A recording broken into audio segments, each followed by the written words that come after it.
you the war emergency for the first time in America. This is Jim, and Receiving this message. We are Ken Jennings and John Roderick. We speak to you from our present, which we can only assume is your distant past, the turbulent time that was the early 21st century. Fearing the great cataclysm that will surely befall our civilization, we began this monumental reference of strange and obscure human knowledge. These recordings represent our attempt to compile and preserve wonders and esoterica that would otherwise be lost. So whether you're listening from an advanced civilization or have just reinvented the technology to decrypt our transmissions, this is our legacy to you. This is our time capsule. This is the Omnibus.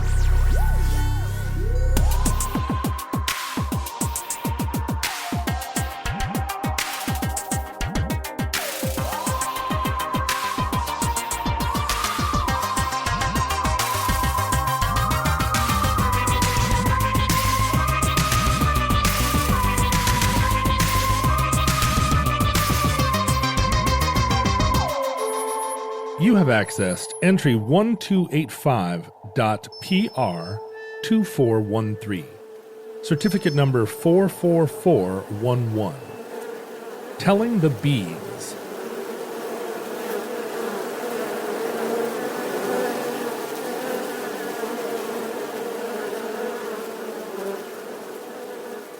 John Roderick, are you superstitious? I don't think I know this about you. No, I'm not. I don't. I'm trying to think if there's some, because I have some strange Victorian habits and some weird folk wisdoms. I could totally see you like standing out back on your veranda of an evening, saying to yourself little rhyming couplets about what the shape of the clouds might mean for tomorrow's weather or other omens. I don't believe in omens, but are you too scientific? Because many of your eccentricities could be superstitions. Like if you told somebody that you kept your door open with an ingot of silver, what is it? Yeah. If you told somebody you used an ingot of silver for a doorstop and you told them it was to keep out werewolves or dropsy or whatever. Sure, it makes sense now. It sounds like a superstition. Now that you put it that way. I do knock on wood. I don't know where I got that habit. But you'll do it as kind of a social thing, like, I hope that happens. Knock, knock, yeah, knock. it's sort of like just saying like, inshallah. Like in the Arab world, you never say something where you try and predict the future without saying God willing, because it seems like, that seems dangerous. You're because God laughs at your plans. What's the expression? You're tilting at windmills. That's not right. You're tempting fate. You're laughing at tempting fate. Yeah, there we go. Something like that. So they say inshallah all day. It's something that anytime it's like, well, I'll see you at 4, inshallah. God willing. Do you know because of the Moorish conquest of Spain, in modern Spanish, the way you say hopefully is essentially you say inshallah. You say ojalá que, and that means hopefully. And what you're really saying is I hope Allah grants. Oh yeah. And of course these are like Francoist Catholics saying this, but what they're really saying is I'm a secret Muslim. Yeah, that's right, secret Muslims. But so I knock on wood that way if I'm like, oh, nothing bad could happen. What if I were to sneeze right now? Hold on, I'm just gonna. Okay. Phew. Bless you. Or I guess I would say Gesundheit sometimes. Do you, as part of your whole Central European, I camped by the Danube kind of thing? But that's more. I think of that more as like social politeness. Like if I sneeze, even if no one is in earshot, I always say excuse me.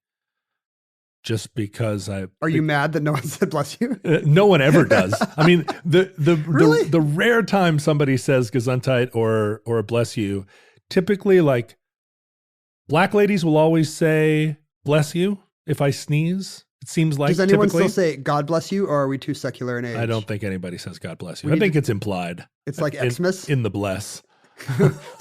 Someone, the universe bless you. Local authorities bless you.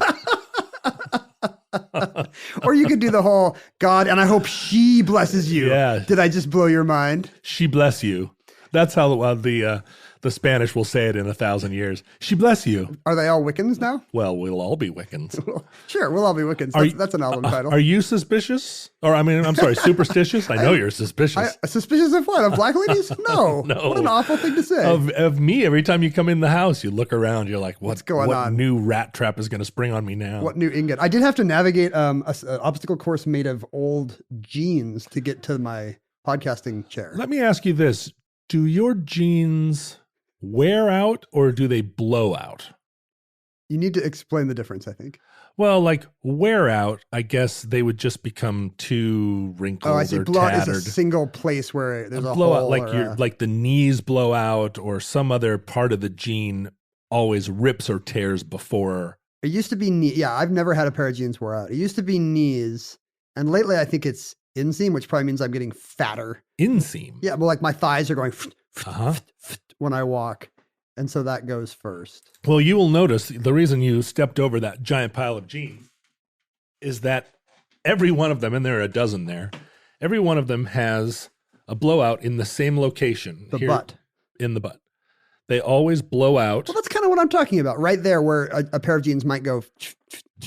Yeah, I guess that's where it is, but it's like in the seat of the pants. And so the jeans are all, as far as I'm concerned, perfectly good jeans.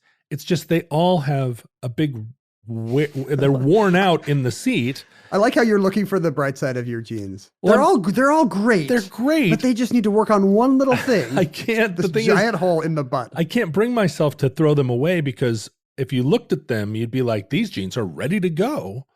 But also the seat of the pant is the most impossible place to put a patch. Right. It's so hard to get a sewing machine in there. So anyway, Well, you don't want to do it while you're wearing them. Is that what you've been? Is that the problem you've been having? actually, depending on the seamstress. So is that a superstition that you won't throw away your jeans? No, Is it bad that's just luck? a dumb thing. I have jeans I've been schlepping around for 15 years because I didn't want to get rid of them because they seemed like they were still good. That's the problem. If you could get them all to blow out in different places, it would be like organ donation. Right. You could make one new hybrid pair of jeans. It's a Levi Guess, Stella McCartney, whatever you are. I've talked to people about this who are like, oh, they're totally repairable, but for $70. Yeah. And it's like, no, that's the other problem. What I want is to live in a hippie environment where hippies just sit around repairing jeans all day. And say, she bless you. She bless you. She bless you. But do you have superstitions? I was trying to think because I got asked this a lot after I was on Jeopardy because people love the idea of baseball play, like Wade Boggs Right. only eating chicken if he's in a hitting streak. Or, Right. Did you or pull up whatever. your sleeve before you went to the plate? You step back from the plate and pull up your sleeve? Really, all I can think of is that I insisted on staying in the same kind of Fleabag motel near the studio, even when I could afford something a little nicer. I mean, I could always afford something a little nicer, but I loved that it was right by the studio and it had a marquee that said color TV and phones. Mm-hmm. And I was like, wow, Phones. this place has, I mean, you've probably stayed in a place that has color TV or phones, right? Sure, but both? This place had both. I was going to say that you insisted on every time dressing like a mid-90s Mormon computer programmer. Wasn't that your like... That was more of a comedy bit, like a kind of a performance art piece Did you I was really? doing. Did you really? Did you? Yeah. You were like, I'm going to self-consciously like wear browns? No. Or I'm going to be self-aware here? I'm going to like dress like a nebbish? No, I just had penny suits. Also, they weren't browns. I had like a gray suit that looks brown in a lot of the pictures. And so somebody just sent me a picture of a guy who had dressed as me for Halloween. Uh-huh. And he wore a brown jacket. And it pissed me off. That jacket's not brown. It's charcoal. I can't affect the lighting of the Jeopardy set. Was it really from pennies? No, but that kind of Yeah. Men's Warehouse or Sure. because I was a computer programmer. I didn't, you don't Right. need, you can wear gross cargo shorts to work Even every then day. you could, let alone now. Now you just wear your Punisher t-shirt. Yeah, now I don't even put on the cargo shorts. Like everything's optional when you work at home. But you had that thing where you would kind of throw your beeper down like as a mic drop that people like to point out. But that only happened a couple of times. See, you don't know my oeuvre. That's like one YouTube clip. Sorry. I don't know your oeuvre. Okay, so, but no, do you knock on wood? I don't knock on wood. Would you walk under a ladder? That just seems like it's not super safe for the guy on the ladder. Yeah, but let's say you're walking along and there's a ladder. There's nobody up the ladder. I'm aware of superstitions. Like I'll point it out when a black cat crosses my path or if I'm on floor 13 as a curiosity, but it does not trouble me. Yeah. I do have little private games. Do you think this is the same as superstition? Like I was realizing that I have all these little games I play with myself, like, not sexual. Like when I go to a movie, if they say the name of the movie, I will clap quietly.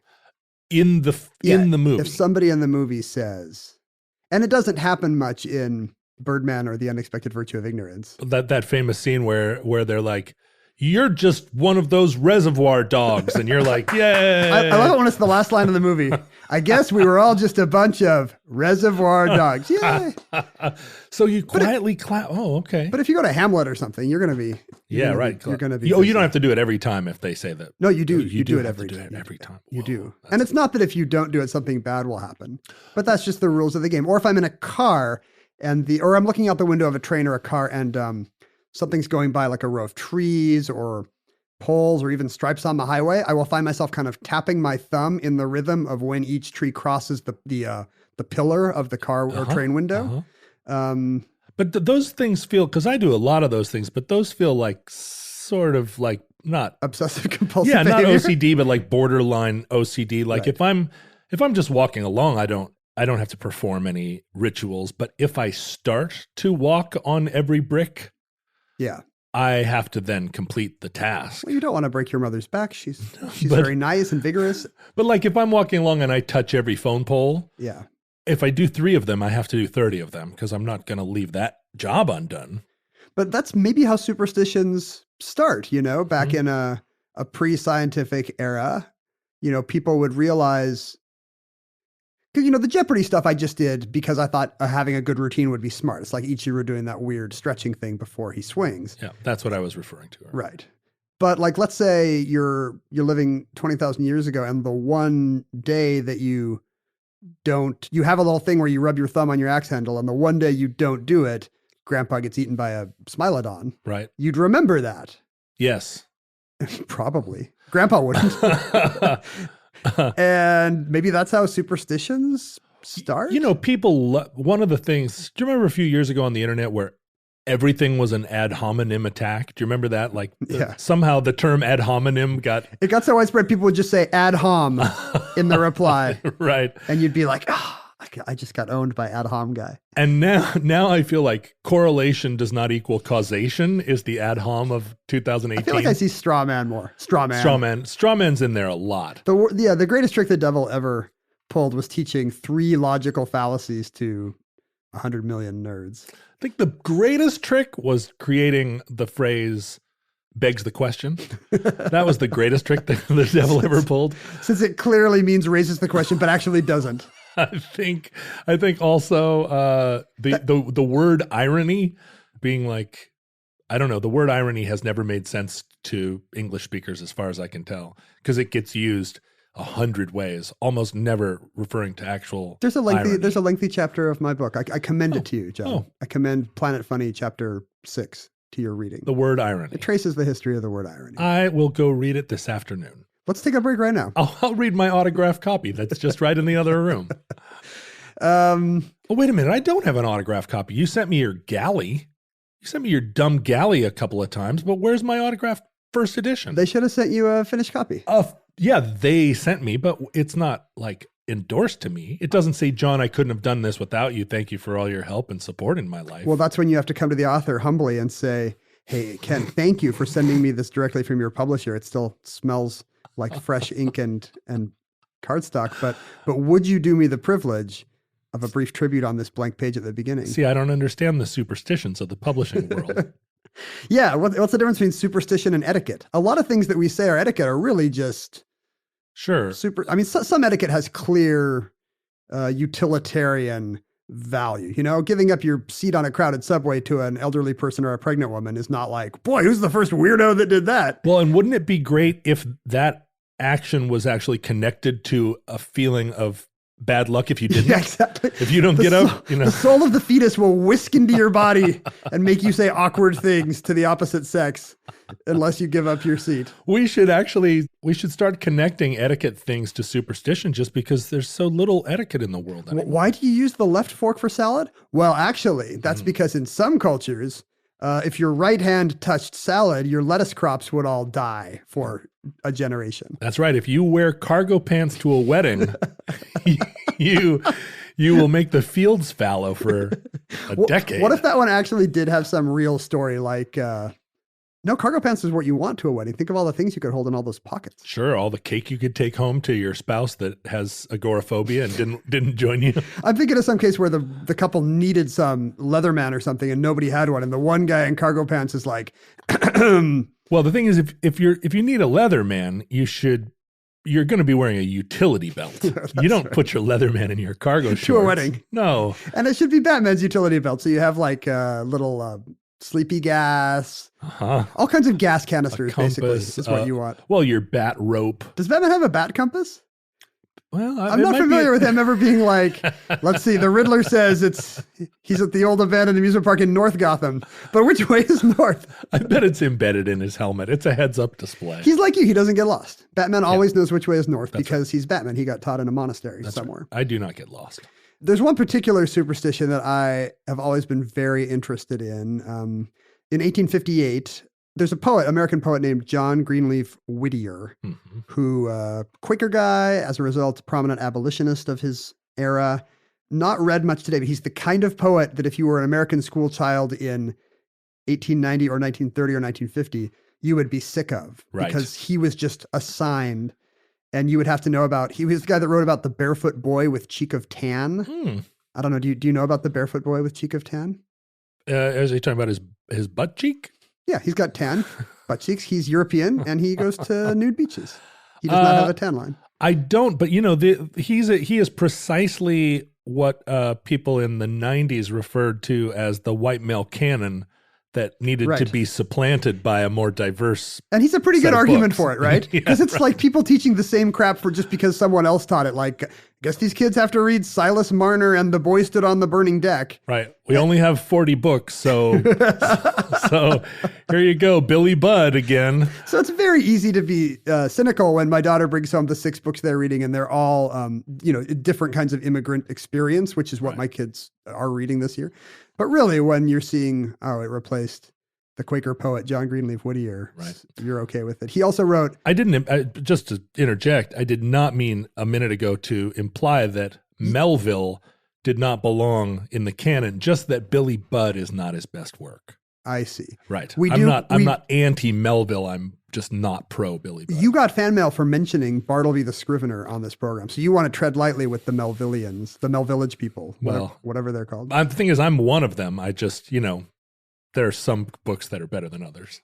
You either live as a Mel hero or you live long enough to see yourself become the Melvillian. Oh, that's terrible. The Melvillian. Yeah, it would be spelled differently. Yeah. Although the world is full of people who spell it Villian, and they all have... It's like the internet. Like, that's when I first learned that none of my friends could spell definitely. Half the people I knew spelled definitely with an A instead of the second I. Or, here's the thing. Definitely. Yeah, and the thing that's bugging me online this week is that no one knows that the word for agree is jibe with a B. Everyone says doesn't know that? Everyone on the internet says jive. Oh, jive. This jives with my thinking. Like, I guess they saw airplane? I don't know. No, that's just one of those... There's not enough room in people's minds for 2 words. For 2 words that sound like... And so it's just like... Let's tell the future. If you guys still use English and you're saying jive you to mean... jibe with something. Yes, with it. Yeah. If you're using jive to mean agree, please, I implore you. Whittier also wrote Barbara Fritchie. Do you know the legend of Barbara Fritchie? I know the name Barbara Fritchie.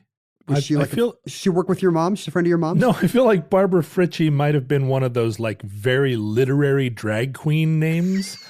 Right? Barbara Bitchy. It could have been. There was a time, and I swear most futurelings probably will not know about this world, but there was a time when the drag world was very smart. Like the drag queen world had incredible 99% of puns Yeah. told in America were in drag queen names. incredible humor, and that would have absolutely been the type of reference that you would encounter there. But no, Barbara. It's never actually happened, but it's a Civil War legend of, I think, an old grandma in Pennsylvania, maybe, and the occupying Confederate general sees that she's still flying the American flag, and he's pissed, and he rides up to her house with a full battalion or whatever. And Barbara Fritzsche says, at least in the poem, "Shoot, if you will, this old gray head, but save my country's flag," she said. Oh. And it's one of these situations where the general is actually impressed by her Sure, he's spitfire moved. gumption. The kind of thing that never happens in real life, right? Right. In fact, they threw her down a well. If you're honest and tell your boss, he'll be so pleased he'll promote you immediately. And no, that never actually happened. Yeah, Barbara Fritzsche was thrown down a well. No. Don't be honest. Don't tell your boss. The lost third verse is the general being like, "All right, boys." Barbara Fritzsche was hanged from an apple tree and her body was burned. But one of Whittier's most anthologized poems is called "Telling the Bees." And it's sort of like a Scottish ballad kind of a thing. It's a young lad telling of his, it's basically the summer lovin' song in Greece, except he's not bragging to his friends. He's just talking about what a beautiful summer he had with this one fair maid from over the ridge or whatever. Sounds like he was bragging to his friends. Yeah, maybe all those poems are really just, "Tell me more, tell me more." Did she put up a fight? No, because wow, I know, it's why would you terrible. start with that line? It's terrible. I'm saying that That's the all of these poems going all the way back, they're just awful. But in the poem, the narrator actually returns to see his this country girl, Mary, that he loved and they've spent a month apart, which to him is a year, he says, because that's how lovers reckon time. Mm-hmm. But he gets back to her little thatched cottage or whatever, and the first thing he sees is somebody laying pieces of black crepe on the beehives out back. Oh no. And This is a bad omen. It's not a great omen. Did he knock on wood? Black crepe, if you see black crepe, it's not a birthday party. Did everybody just have black crepe back then in case of a death? I guess. What else? so. What else would you use it Well, it for? was before colored crepe was invented. And Halloween had not yet been invented, so nobody needed spooky tablecloths. So I don't know. I think of that era as being full of spooky tablecloths. Really? Yeah, that was just one of they only had If a everyone's couple of kinds. If everyone's a goth, no one is. I think. I guess Miss Havisham. Miss Havisham's the that. only goth of the era. And he's like, "Oh, maybe her grandpa died." Like, hopefully, he thinks maybe her relative died. Right. But then he sees a servant girl out. He sees grandpa sitting on the porch, and the servant girl is out singing to the beehive, and he doesn't think this is odd. And the poem ends, "And the song she was singing ever since in my ear sounds on. Stay at home, pretty bees, fly not hence. Mistress Mary is dead and gone." So his love is, as usually happens in these ballads, his young love has, like Annabelle Lee, not survived to consummate. Not survived to haunt you on Instagram, where you have to wonder whether or not to unfollow or to continue to follow and be tormented by her. Is that what happens by her happier posts? To your late girlfriend? No, these are exes. Yeah, this doesn't happen. They're not dead on Instagram. Right. I mean, in the old days, right? If there was a chance that the girl that you had a summer fling with would then die of cholera, and that'd be perfect. You'd get to mourn her, but not have to like ever think of her having fun somewhere else for the rest of her life. You'd be at brunch, you'd be like, "Oh, I'm still friends with all my exes." Yeah. Because they're dead. Because they all died. They all died immediately. And you're not Bluebeard or anything. They really did No, they just died of poisoned well water. Or back then, in a tornado. they wouldn't haunt you on Instagram. They would all literally haunt you. Right. You would see Annabelle Lee floating outside your garret window. Well, if everyone's a goth, then no one is. The funny thing is, he never explains in the poem. It's all just taken for granted that you would just see somebody. The servant girl would be singing to the bees. Of course, you'd be singing to it. She's singing to a beehive because Mistress Mary died. Like to him, the shocking part is that his girlfriend is dead, not that a servant girl is talking to her bees. To me, he's bearing the lead. And that's because this is a venerable tradition that country people in Whittier's day would have known, and not just in 19th century colonial or 19th century America, but also back in Britain, in Ireland, Scandinavia, Central Europe, Germany, all all your parts, Moldova, Moravia, Moldavia, Latveria, Uh-huh. Wakanda, like they all, what was it? Zamunda? Yeah, Zamunda, right. The country from Right. Coming to America. Bulgogia. They would all have this tradition, which is that when some big news happened in the household, specifically a death, one of the first things you had to do was to let the bees in the beehive know. Yes. If not just a breach of etiquette, but like a terrible omen. Sure. No, you would you would suffer real consequences. Yeah, the bees would probably die. Or split. Yeah, so there's essentially two different variants of this belief. And I think one of the common ones is that if a member of the family marries and you don't tell, the bees bail. And that's bad for the family. You need the honey. Right. And you need the pollination for your garden. They're offended. The bees are offended at that point. They're like the whole plot of Sleeping Beauty is based on somebody not getting invited to a baby shower and getting pissed and not having Facebook, so she curses people. It's the same thing. And then if it's a funeral, if a member of the family dies, then if you don't tell the bees, they will die. And I assume bring consequences on the family as well. Like bad things could happen to you. And maybe the bad things are all bee related, like you just don't get honey and your garden doesn't look as good next year. I mean, if you think about bee-related bad things, that's a pretty long list. Like them swarming and killing you with. Well, I mean, we're living in a world where we fear the loss of our bees, and it has dire consequences. It's funny that now this is some kind of modern end times thing, but even back then on their small little individual economy scale, like one of the worst things they could think of would be to lose their bees. Well, this has roots in the ancient world. Yeah, like the bees have been associated with the gods back to, like I know in Greek myths, Zeus and Dionysus were both fed by bees as babies. As bees would bring them milk and honey.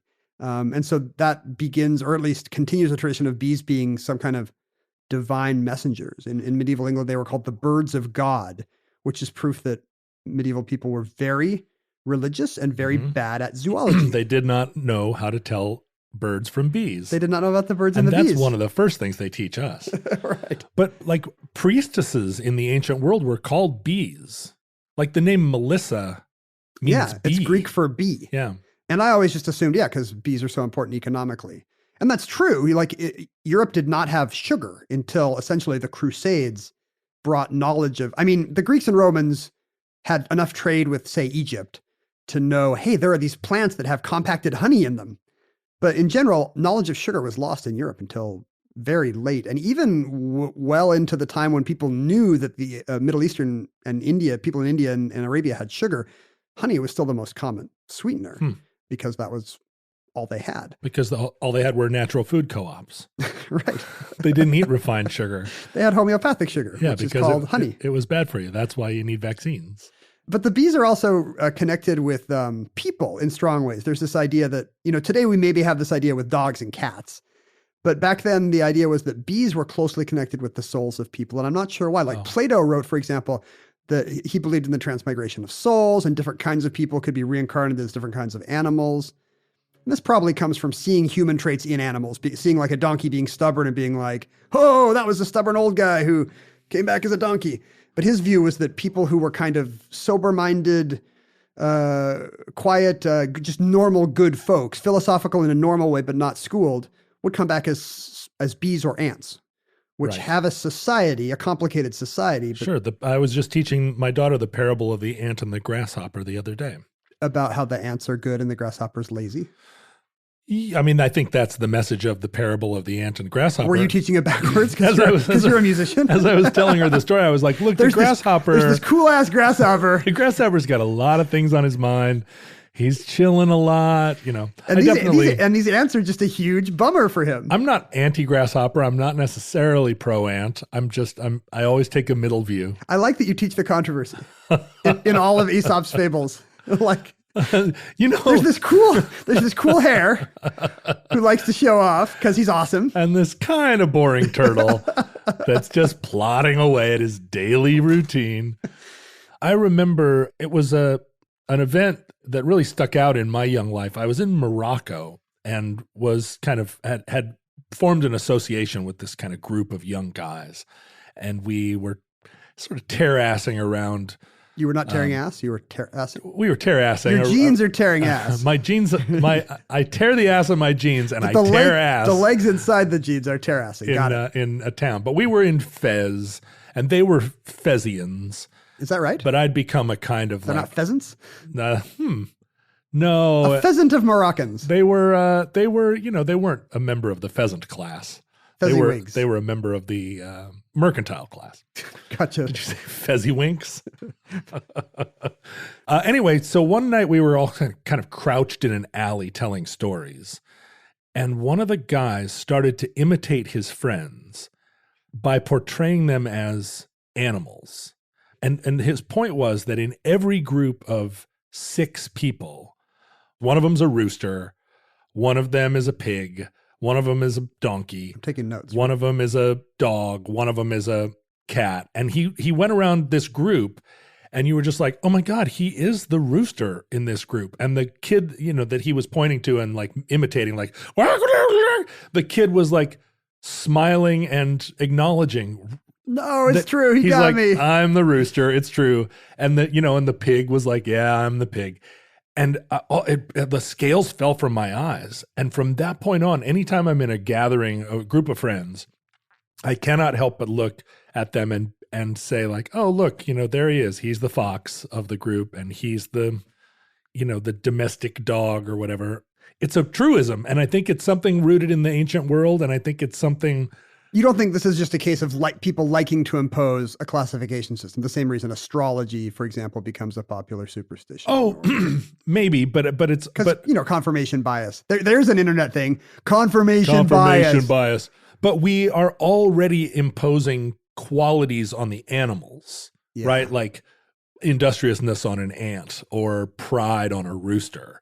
That aren't necessary. I mean, the rooster is not crowing out of pride. Presumably. The ant's pretty good, though. Don't put down the ant. The ant is very industrious. He's got to lift things that are 200 times his body weight. Yeah, it's true. But you're right about the rooster. I mean, he's just his good morning thing. What is that? What is that even? A mating ritual? There's one over here. There's a rooster in my neighborhood. And my mom is just infuriated by it. She's like, roosters are outlawed in the city. I'm like, yeah, but it's one of those laws. It's like, true. What are you going to do? Also, you don't know. You get a bunch of chickens and then eventually you find out. I didn't know this. You find out like 3 of them are roosters and you were like, what the heck? What's crazy is sometimes chickens crow. So you think it's a rooster, but it's just a chicken that has gender dysmorphia. Gender's a spectrum. Right. So even in poultry. So the chicken, every once in a while, I guess a chicken takes on the job of crowing. That's something I discovered not very long ago. So the connection between humans and animals, bees seem to be a focus for much of it. And I think a lot of it is just the usefulness of, Plato is zeroing in on the fact that even though bees and ants don't say much, they appear to have a very complicated society. The ancients knew they had a lot going on. And it's easy to look at a beehive or an anthill and be reminded of a city, right? Right. Plato's an urban And the guy. way that, the division of labor. Division of labor. But the bees were associated with death in the underworld. Yeah. Which is a connection that I always maybe struggled. It doesn't make sense. If you had to to connect. If you had to pick an insect, you would pick maybe the flies that hover over a body. Gross. But that's not who you want to lead you into the underworld. Or a dung beetle. Follow a bunch of flies. Follow the flies. I mean, a lot of the importance of bees is just because, people just loved honey. They're like, this is some good ass honey. And they're like, bees are the best. Like, bees are mentioned very favorably in the Quran, for example. Right. Like Muhammad said, there'd be honey in heaven. And so therefore, in a lot of Islamic traditions, it's a sin to kill a bee because you're not going to have your good ass baklava without a bee. Well, the bees obviously play a huge role in Mormonism, right? Oh, that's true. And that's again, the industry. In Utah, you see bees as municipal symbols. It's the beehive state. Yeah. So you know how in Washington, we've got George Washington's silhouette on all the state highway routes? Like it'll say the number. And a lot of states have this. Like in Pennsylvania, it's a keystone, like of a keystone of an arch, right. Keystone State. Yeah. In Utah, there's always a beehive. And it'll say like State Route 16 on it. But it's not just beehive state. It's not just honey. If in an agrarian society, you're going to need bees to pollinate your crops. All your crops and your fruit trees. And I wonder when did people figure that out? They must not have known. I guess you see them, hovering over flowers.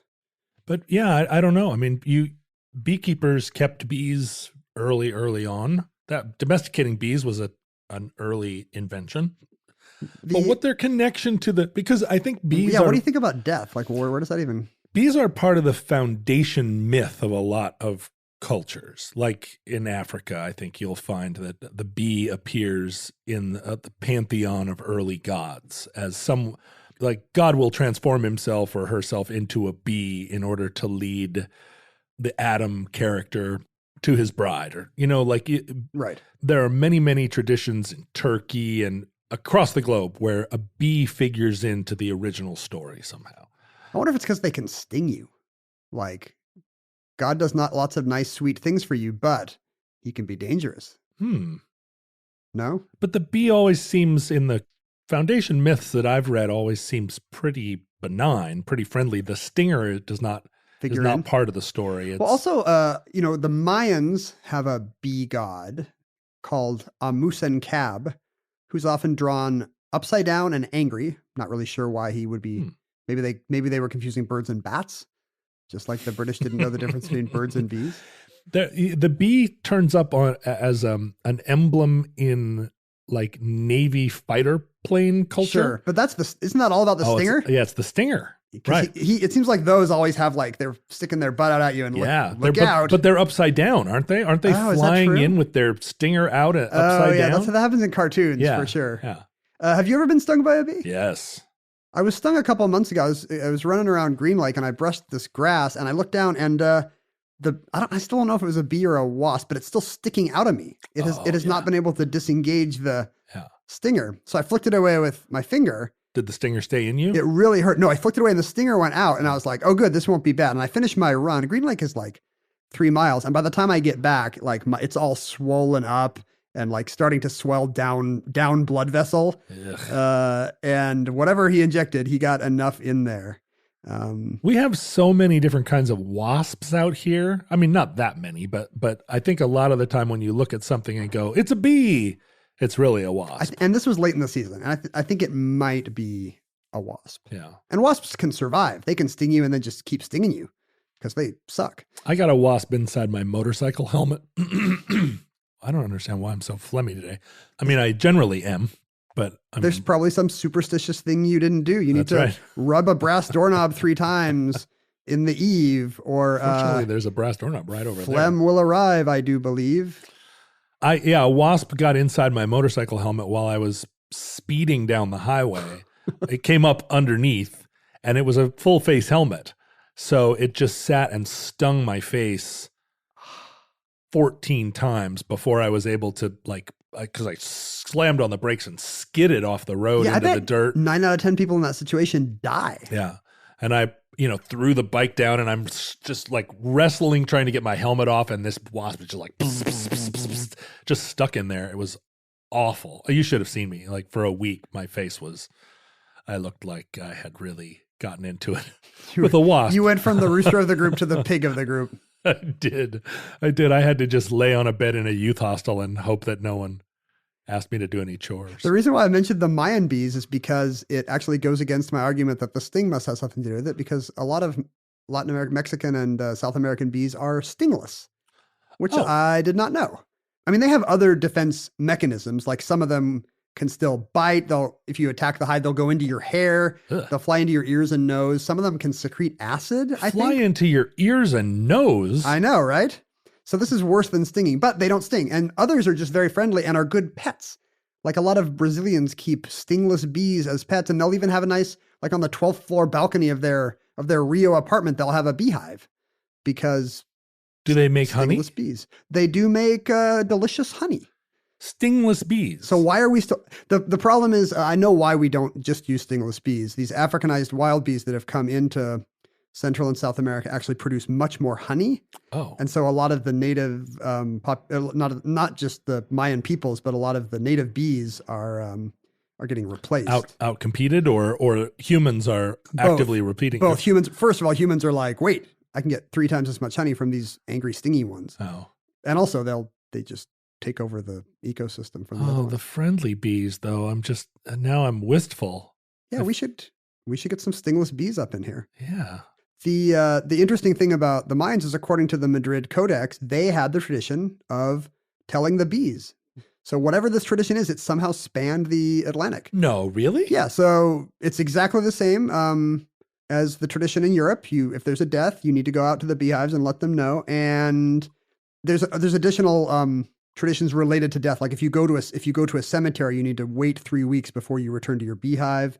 If you've touched a dead body. Whoa, now wait a minute. If you just go visit somebody in a cemetery, or if you walk through a cemetery on your way somewhere, you need to wait 3 weeks before you go to your beehive? And it's worse than this. If you touch a dead body, you need to wash your hands and arms with an orange leaf for 3 straight weeks before you can be cleansed again for your bees. Wow. Oh, this is in Central America? Yeah. Oh, I see. And there's other traditions like that in Europe that, kind of the old cleanliness traditions that, for example, menstruating women should be kept away from the bees. Temples. Yeah. Oh, and from the bees. Yeah, and from the bees. And that's just, Sure. a suspicion of the female body. People are just making stuff up. We don't know what this all does, but it's a little unpleasant, so why take chances? I don't think the bees care. The bees certainly do not care. Bears prefer it, by all accounts, right? Well, I think keep menstruating women away from bears is probably a good tradition. That's like giving up your subway seat. That's just good manners. Let's keep you away from the bears. But a lot of the European traditions about bees are not like, because these Mayan traditions are more like, let's not bring the specter of death to the bees. That's a bad omen. I see. The European ones are much more like, let's make the bees part of the whole process. Right. They're paying attention, and they're part of the family. In a lot of the cases, there's more specifics. Like you're only supposed to whisper to the bees about death at midnight, or you're only supposed to tell them in rhyme that there's been a death. Like you'd be great at that. Yeah. I'm always just making up little rhymes about corpses. Ken the rhyme animal. Or there's a repeated incantation. Like in some traditions, you're supposed to go up to the beehive and whisper, little brownies, your master is dead. And then you're supposed to wait in silence. And if the bees begin to hum, they're like, okay, we're okay with our new owner. And then you got to put the crepe over the hive. And hop on one foot and unbuckle your shoe. Well, you include them in all the funeral traditions. It's not just the piece of black crepe. You've also got to bring out, when the funeral cake or drink is served, you got to bring out a little ceremonial plate. Wow, like to the bees. Like leaving cookies for Santa, right? I wonder how they feel about having their hive draped with black crepe, though. I bet you they feel like, all right, the cake and stuff is good. We're into the cake. And actually, have you ever left like champagne out around bees? They drown in it. Oh, that's a good point. Yeah, you wouldn't want to. We have a wasp trap in our backyard that is essentially a hard to get out of champagne goblet that you hang in a tree. Yeah. And they're like, this sweet stuff smells good. And then they can't get out. Yeah, I'm the same way. If somebody gives me a piece of cake, I'm like, sweet, you'll thanks for the drown cake. in it? No, I'll eat it. But if somebody drapes a piece of black crepe over me, right, I'll be like, I'll just take the cake. Or over your house. Or over my entire house. If someone came and knocked on the door and was like, Ken, your master is dead, you'd be like, thanks. We're covering your house. No. I'll just take the cake. No, you guys don't back up the truck. No, please. In some cases, the bees were even given an invitation to the funeral. Uh-huh. And it would be like, dear bees, this is to inform you that on such and such a date, you are cordially? Rob cordially. Rob cordially? I just was watching a movie where everyone says menstruation instead of menstruation. And I realized I'm a real stickler about the U. Yeah. It's not menstruation unless it's got U in the middle of it. Put the U in menstruation. Because they're all saying menstruation like that's menstruation. Okay. So yeah, I'm going to say. Put the men in menstruation. No. And so it's, well, yes. Take the men out of men. Put the menses. It sounds bad either way. It sounds misogynistic either way. Yeah. But yeah, so I'm a stickler for the U in cordially, even though there isn't actually one. Yeah, I know. Believe me. Just like the L in Soviet. Thank God. Thank God every once in a while you have one. So the bees are part of the family. It's funny because I love this kind of tradition, but we're so divorced from death now in a way that in the 19th century or at any prior time, people wouldn't have been, right? I mean, I was a full-grown adult before I ever saw a dead body because in our culture, we're just, death is concealed from us and people die and just sort of aren't around anymore because the whole funeral process, well, also people living longer. People live a lot longer. I mean, I was in college and I heard that my high school Spanish teacher had died and I realized that's the first person I had ever known who died. Right. I lived 20 years death-free. And which would not have happened in the medieval mid-19th England. century, when, I mean, people had 15 kids and only 7 survived, but also people lived in extended families. So your grandparents were living in the house, your aunts and uncles. That was true of everyone you knew. And so people died all the time in ways that you would have been confronting. You would have seen dead people and known dead people. And you'd have been out talking to the bees all the time. Do you think it's healthier? I mean, I do. The bees get more conversation for sure, but for a person, It's healthier for the bees. just to have, right, they get company, they get cake. But for people having to confront this stuff, like when you read old-timey accounts, people either seem very well adjusted to death or just tragically inured to it. I mean, I feel like we live now in a culture where a lot of our issues kind of can be traced back to an idea that we all think we're immortal. In the sense that we don't, we have expectations of what life is going to deliver, expectations of how things should go that don't really bear in mind how fragile we are and how finite our lives are.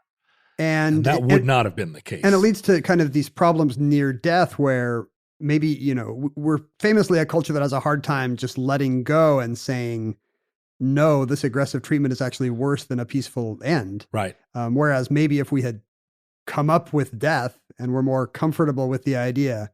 I think right now, as we make this program, there are tens, if not hundreds of thousands of people on life support in hospitals and hospices and old folks' homes where they will never recover, will never walk the earth or breathe normally again, but are being kept alive because they can be. Some of them who will never regain consciousness. And that's more a result of technology than about attitude toward death, but it's certainly part of a little from column A and a little from column B. I think it's that, I mean, when my dad was in the hospital, there came a time when it was clear that he had shuffled off this mortal coil in all ways except corporeally. Yeah.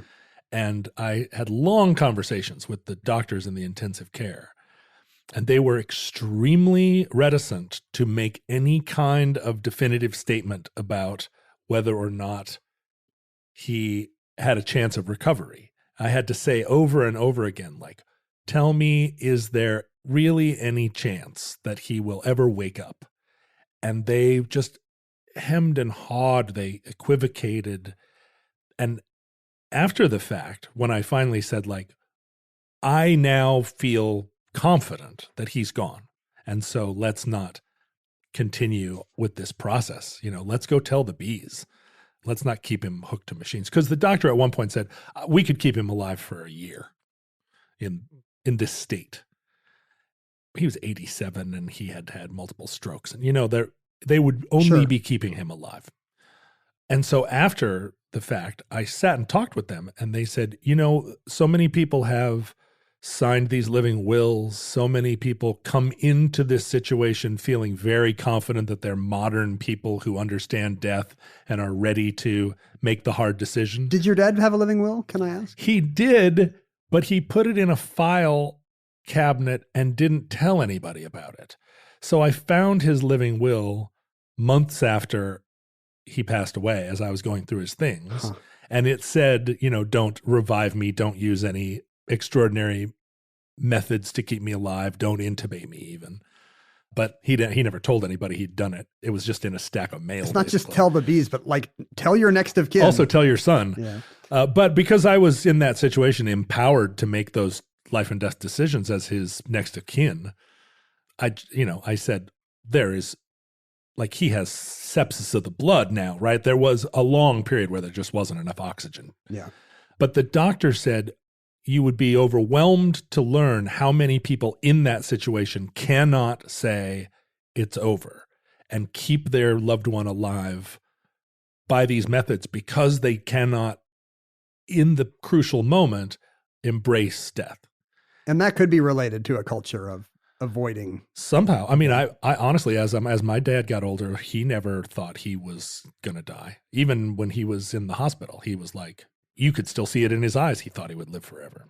I mean, you always have. 100% of the time, you've been alive. You have been alive. And you have to kind of plan for that, right? You know, if if I live, there's going to be stuff to think about and stuff to do. So I'm going to go with that as my plan A. Right. And I guess push too far, that's when you get into trouble. And in particular, I think probably the secularizing of the modern world, people are less confident about when they die, where they're going. Yeah, I guess if you thought, I will certainly see him again on the other side. Right. Or I'm headed to meet my maker. Like, this is exciting even. Although you rarely see that in ancient traditions of people, like funerals aren't like celebrations of going through the portal, right? They're always sad.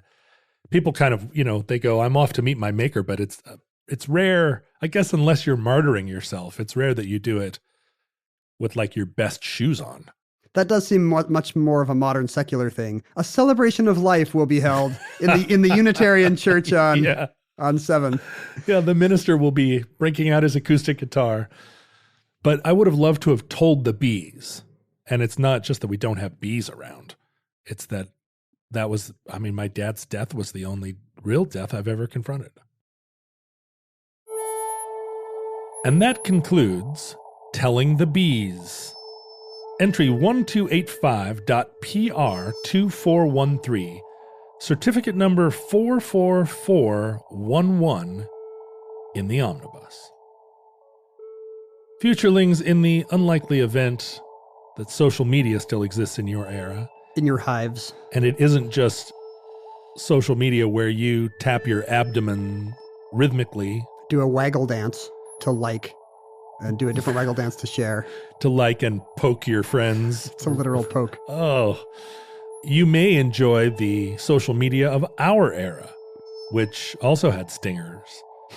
And the stingers also stuck in you after the sting. But sadly, it did not kill the stinger. But like a bee sting, it would make you feel bad for days. It would make you feel bad for days. It's just that the person that stung you would continue to live to sting again. And baking soda wouldn't help. But you might enjoy our social media. It's hilarious. You can find Ken on Twitter at Ken Jennings. Out there just making jokes right and left. Family friendly. Cockeyed observations on the affairs of the day. My Twitter account used to be great, but then I got stung one too many times. Now I just cower in the corner. Because you had anaphylactic shock. I only every once in a while tweet something really innocuous. I took some kid on Twitter the other day. I missed it. And I was reminded why I don't go on Twitter. Because he defeated you. Oh, he was straw man, he did. ad hominem, confirmation bias, boom. Put me right down in my old man rocking chair where I belong. Also, you can find me on Instagram, where I just posted a 30-second video of my hat that got pulled off of my head by a tree. It was waving in the wind. And it was twisting in the wind. That is the kind of content you cannot get for any money. Is the hat still out there? Nope, it fell at the end, and I picked it up and put it on my head and continued walking. Oh, so I just revealed I did not watch to the end of the video. Yeah, it was 30 seconds long, and you got to 20 seconds, and we're like, boring. You know my attention span is not 30 seconds, just from doing this show. I was hoping the hat was still outside, and you would have to walk out and whisper family events to it. No, that's my life hat. It gives you life. You've worn it your whole life. All of the above. I will wear that hat unto the end. They'll bury me in that hat. I've seen you in that hat, but I didn't realize it was kind of your only hat. It's not my only hat, but it's my life hat. When do you wear other hats? Other occasions. I mean, I wear it. Besides life. I wear it for special occasions. They're from past lives? It was my dad's hat. It was his life hat. You know it. I would give it to my daughter, but I don't think she wants it. My daughter will wear Weird Kid crocheted hats until the cows come home. Oh. So if you want to pass it on to my daughter. She's like a child after my own heart. I don't want to give your daughter my life hat. Well, your daughter doesn't want it, apparently. Well, maybe. What I'm saying is maybe you're a father figure to Katie. I would like to be, but I haven't been invited into that role by her or by anyone in your family. Or me. Or whenever I'm in your house, it's just like, oh, hello, would you like something? Okay. She is quiet. Toodle-a-loodle. She's a lovely, lovely young lady. I would try and parent her, but I try to parent all children. We'll take her to a McDonald's play place or something, and maybe you guys will be friends. She's too old for that. She's almost a teen. She is almost. She turned 12 yesterday. See? Isn't that crazy? That's one away from being a teen. She doesn't want to go to a McDonald's play place. She's also vegetarian. She really doesn't want to go to a McDonald's I really play don't place. want to take her in that case. You can email us. Please email us. at omnibusproject@howstuffworks.com. There's an 85% chance you will get a reply from Ken. There's a 15% chance you will get a reply from me. So that is contractual. make it enticing. You can send us mail at P.O. Box 55744, Shoreline, Washington, 98155. I think we've established that we are reluctant to eat anything you send us. It's unlikely you're going to send us any custom tailored garments. We probably won't apply it topically either. Like, No. would you apply a lotion or a soap or a bath salt? No. Doubtful. Doubtful. I tend to be allergic to perfumed soaps, and I don't want anything with CBD in it because I don't do drugs. And you don't either, so we don't want any of that pot stuff. I don't even know it's CBD. I thought those were the little plastic discs that make lotion feel smooth, but then they live in the ocean forever or whatever. Oh, right, the little CBDs. No, that's not CBD those. is the It's the cannabis. ingredient in cannabis that is supposedly not psychoactive, but is instead Just really good for Just your corns, chilling, for your yeah. bunions. right. But we can't do that. Don't ask us why. But most importantly, I think we'd like to direct you to our fan group on Facebook, the Omnibus Futurelings. We delight in their antics. It's a little beehive. It is. It's a little hive. It does not have a social structure though. It's an anarchy, we were saying. It does tend to be fairly anarchic. Every once in a while, someone who's never posted before comes in and throws the hive all tither by saying something that the regular inhabitants find titillating. I have literally never seen that happen. Buzz, buzz, buzz, buzz, buzz, buzz, buzz. What, in your estimation, it's just the same 90 people in there? Well, in a beehive, the new guy would be like, hey, I found a new source of flowers. And in the case of Futurelings, that would be like, hey, I found a better podcast. And so we don't want that to happen. I think what usually happens is somebody comes in and goes, hi, first time, what do they say? Long time listener, first time caller? Oh, they'll be like, I just listened to the European Starling, and I have some notes. But anyway, we encourage you to go there and cold kick it with your fellow bees, making the honey of Facebook content. The honey of content? The honey of content. I think the honey is the warm, sweet feeling they all get of fellowship and The warm camaraderie. embrace. Yeah. I thought Like, bees keep each other warm, right? Like a beehive will be 10 degrees warmer than the Right. surrounding log or whatever. No, I thought that the entire modern economy was based on people like you, me, and all of the Futurelings putting content on the internet, which then Facebook, Google, and Twitter profit from in the billions of dollars.